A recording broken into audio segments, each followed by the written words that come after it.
सुप्रभात। परम आदरणीय प्रधानाचार्य महोदय, अन्य अध्यापक वर्ग और मेरे सामने खड़े मेरे प्यारे भाइयों तथा बहनों, मैं काव्या शर्मा 11वीं कक्षा की छात्रा आज गांधी सदन का प्रतिनिधित्व करते हुए आप सभी के समक्ष एक ऐसे विषय पर अपने विचारों को साझा करने के लिए यहाँ पर उपस्थित हुई हूँ जो हमारे राष्ट्र की प्रगति की गाड़ी को धीमा कर चुका है, भ्रष्टाचार। वही भ्रष्टाचार जो हमारे देश के विकास की राह में बाधा बन चुका है। मैं आशा करती हूँ कि आप सभी मेरे विचारों को ध्यानपूर्वक सुनेंगे व मुझसे हुई गलतियों को भी क्षमा करेंगे। भ्रष्टाचार है क्या?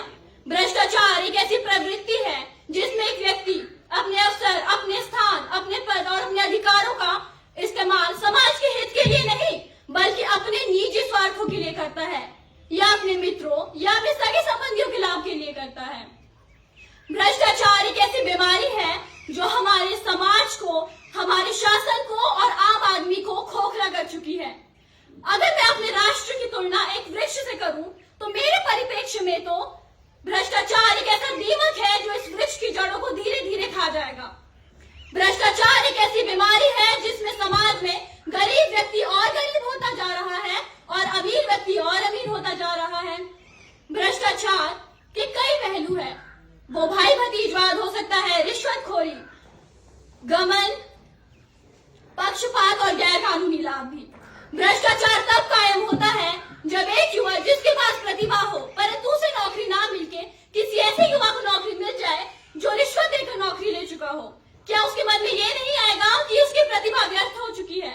भ्रष्टाचार तब कायम होता है जब सरकार योजनाएं चलाती है, जरूरतमंदों के लिए पैसा भेजती है, लेकिन वो पैसा जरूरतमंदों तक पहुंच ही नहीं पाता है।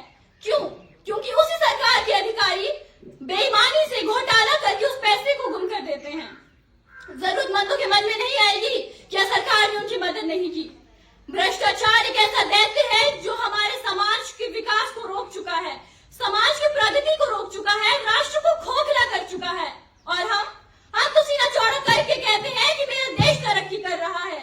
मेरे साथियों, ये देश तब तक तरक्की नहीं कर पाएगा जब तक हम लोग इस भ्रष्टाचारी रूपी दैत्य से नहीं लड़ जाएंगे। भ्रष्टाचार केवल दूसरों की गलती नहीं है। भ्रष्टाचार को हम तब बढ़ावा देते हैं जब सड़क पर चलते हुए ट्रैफिक पुलिस से बचने के लिए चुपके से 100-200 रुपए पकड़ा देते हैं। अपने नैतिक नियमों का उल्लंघन करके हम भी भ्रष्टाचार को बढ़ावा देते हैं। स्कूल की परीक्षाओं में या किसी शिक्षण संस्थान की परीक्षाओं में नकल करके भी हम इसे बढ़ावा दे रहे हैं।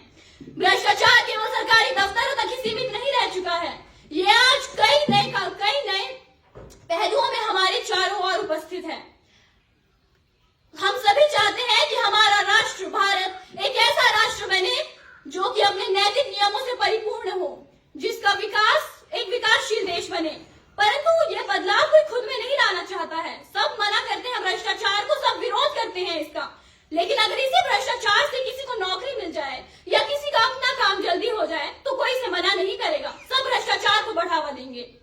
अंत में अपनी वाणी को विराम देने से पूर्व मैं बस इतना ही कहना चाहूंगी कि अगर हम सच में इस भ्रष्टाचार रूपी दैत्य से लड़ना चाहते हैं तो हमें बेईमानी से मुंह मोड़ लेना होगा, रिश्वतखोरी का विरोध करना होगा, ईमानदारी को अपनी आदत बनाना होगा और अपने देश के लिए मैं क्या कर सकती हूँ इस चीज पर जोर देना होगा। धन्यवाद। जय हिंद, जय भारत।